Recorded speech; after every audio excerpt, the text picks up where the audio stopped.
Let's talk a little bit about layout. I've cut my letters out of paper so I can shuffle them around. And it's a good idea to do this because we do have a problem. This is the normal way that Roman letters work, horizontally like this. They're not designed to do what we're going to do, which is place them one above the other like this. We're going to come down the post. Now, at this point, the rules are out the window. We can do what we like because this is completely a new thing that the Romans didn't do.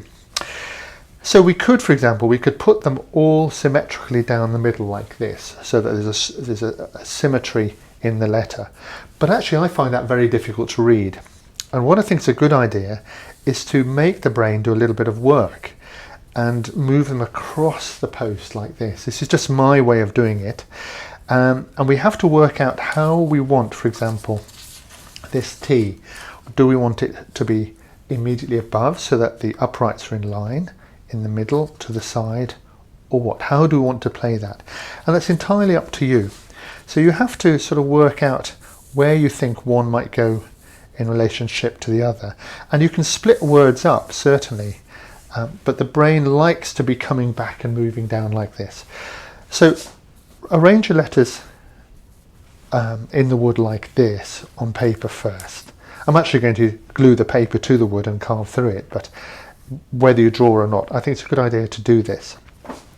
The other thing you have to bear in mind is that this wood has all sorts of cracks in it, some of them bigger than others. And so we need to adjust this according to knots and cracks as to how they work with carving the letters. We don't want the crack to get in the way. So between the two, arranging the letters like so, and the cracks, you need to find some arrangement that looks pleasing. One way you might think about doing it is to actually run the word down the side, so you're actually reading around the post like a spiral. I don't like that because that's a lot of work for the reader to keep walking around the post. So I tend to, as in here, do just the four posts separate, so you read them, four sides separate, so we read them individually. So with the wood itself, and this is a rough sawn piece of wood, I've got a wire brush.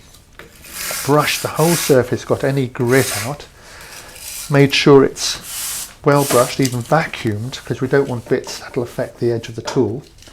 And then using a photo mount adhesive or something like that, I'm going to arrange my letters and glue them down, making sure that they are still all in line horizontally, even though they're moving vertically.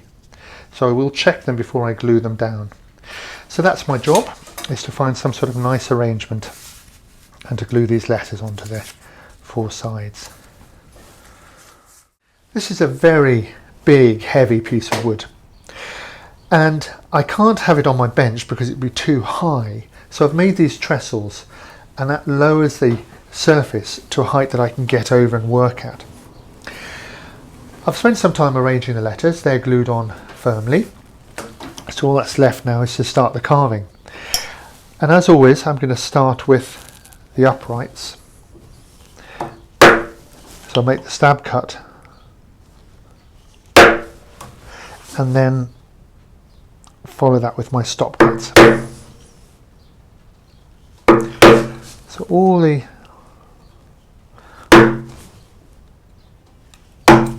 uprights.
I finished the carving now, and I want to take the paper off.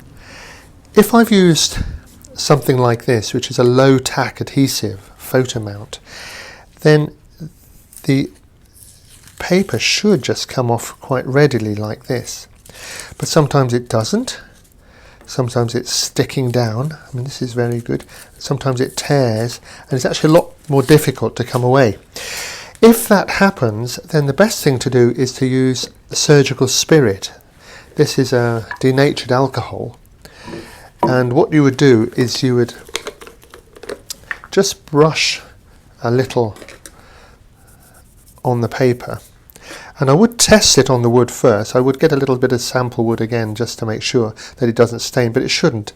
This will evaporate, but what it will do is dissolve this glue. Look, see how readily that's dissolved.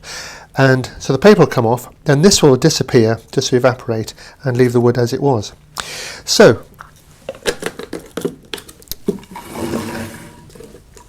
once I've got this off, this paper, what I'll do is I'll check all the edges, make sure everything's clean, and make any slight adjustments to the outline. And then with that, the carving is finished.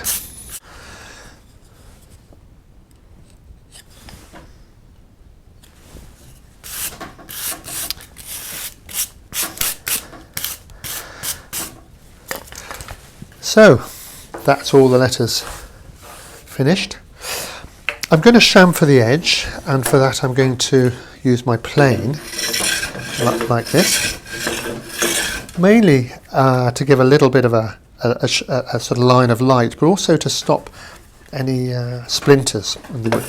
You could, of course, route this, put some sort of shape on it. You could also use a spoke shave. That's if you don't have a plane, that'll work very well. Now the end here, the point, what I did was I literally sawed off the 4 faces. Then I've used my spoke shave with a nice line across here to work to dress it to a point at the top. And that's it. So all that's left now is to install it in the garden.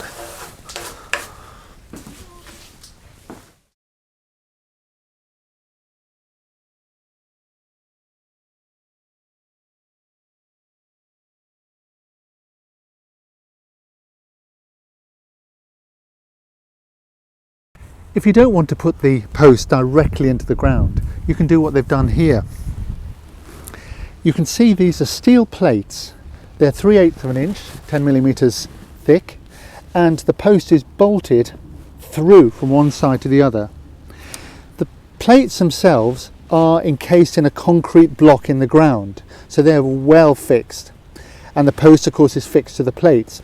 And what they've done here is they've lifted the post so there's a good 5 centimeters, 2 inches gap underneath, so the water, any water dribbling down, is not pooling against the bottom of the wood, and it's that which rots it. So you can still feel after all this time, 8 years, still as pretty much as good as they were when they were put in.